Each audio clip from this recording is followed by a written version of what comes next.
আগামীতে আবার নৌকায় ভোট দেবে। ঢাকার মিরপুরের দুয়ারিপাড়ার জাতীয় গৃহায়ণ কর্তৃপক্ষের 473টি প্লট সহ প্রায় 26 একর জমি 28 বছর আগে দখল করেছিলেন ঢাকা 16 আসনের সাবেক সংসদ সদস্য ইলিয়াস উদ্দিন মোল্লা। এছাড়া মিরপুর 1 নম্বরে ঢাকা চিড়িয়াখানার নামে বরাদ্দ প্রায় 2 একর জমি দখল এবং মিরপুর 2 নম্বরে তুরাগ নদের অংশ ভরাট করে 2 শতাধিক বস্তি ঘরের গড়ে তোলারও অভিযোগ রয়েছে তার বিরুদ্ধে। সিঙ্গাপুর হইছে নি, মেট্রো হইছে। তিনি মিরপুরে গড়ে তুলেছিলেন অর্ধশত সশস্ত্র ক্যাডার বাহিনী। বিভিন্ন বস্তি, মার্কেট, দোকান ও বাসস্ট্যান্ড থেকে এই ক্যাডার বাহিনী দিয়ে নিয়মিত চাঁদা তুলতো।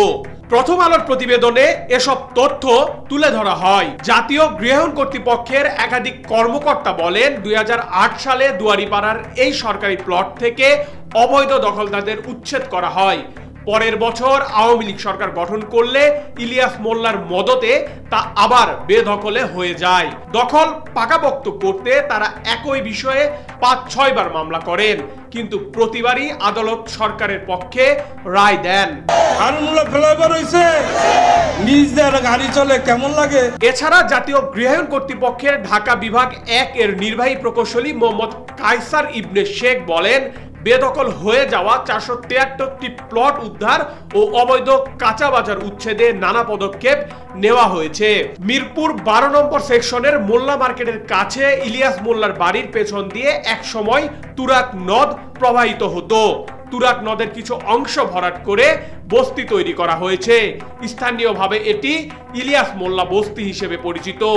এখানে 2 শতাধিক ঘর রয়েছে। অবৈধ বিদ্যুৎ, গ্যাস ও পানির সংযোগ রয়েছে। কোনো সমস্যা নাই, প্রতিটা মানুষের আশা প্রত্যাশা পূরণ করেছে।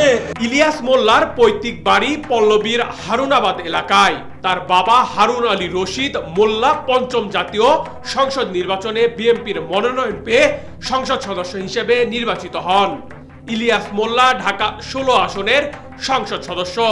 2005 সালে তিনি পল্লবী থানা আওয়ামী লীগের সভাপতি হন। আসন পূর্ণ বিনাশ হলে তিনি ঢাকা 16 আসনে 2008, 2014, 2018 ও সর্বশেষ 2024 সালে আওয়ামী লীগ থেকে সংসদ সদস্য নির্বাচিত হন। গত 5 আগস্ট আওয়ামী লীগ সরকার পতনের পর আওয়ামী লীগের বেশিরভাগ নেতাকর্মী পলাতক।